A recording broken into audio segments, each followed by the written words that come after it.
এবং আমাদের অলরেডি উঠান বৈঠক নামে একটি কর্মসূচি চলমান আছে গ্রাম এবং ইউনিয়ন পর্যায়ে। আমরা এবার উপজেলা ভিত্তিক কর্মসূচিতে যাব এবং জাতীয় নাগরিক পার্টির যে 24 দফা কর্মসূচি রয়েছে সেই 24 দফা কর্মসূচির প্রচারণা নিয়ে আমরা মানুষের দ্বারে দ্বারে আবারও যাব। অক্টোবরের মধ্যে আমাদের সাংগঠনিক কমিটি হবে এবং অক্টোবরের মধ্যে আমরা বাংলাদেশের প্রতিটি উপজেলা আবারও পৌঁছাবো এবং জাতীয় নাগরিক পার্টির লক্ষ্য উদ্দেশ্য নিয়ে জনগণের কাছে যাব।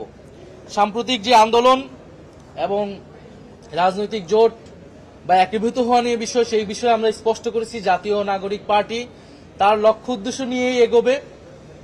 কোন রাজনৈতিক গ্রুপ যদি মনে করে যে এই লক্ষ্য উদ্দেশ্যের সাথে তারা একমত, তারা আমাদের সাথে আসতে পারে।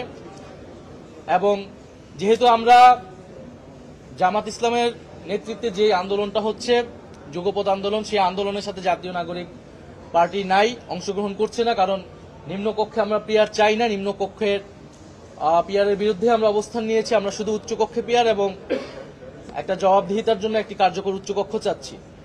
ফলে সেটাকে নিশ্চিত করেই যাতে জুলাই সনদ বাস্তবায়ন করা হয়।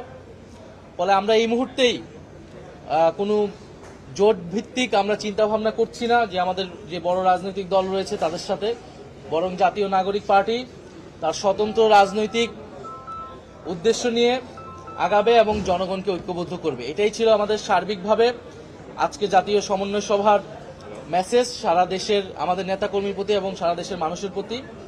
এক, আমরা জাতীয় নির্বাচন এবং গণপরিষদ নির্বাচনের জন্য সাংগঠনিকভাবে প্রস্তুতি নিতে বলেছি।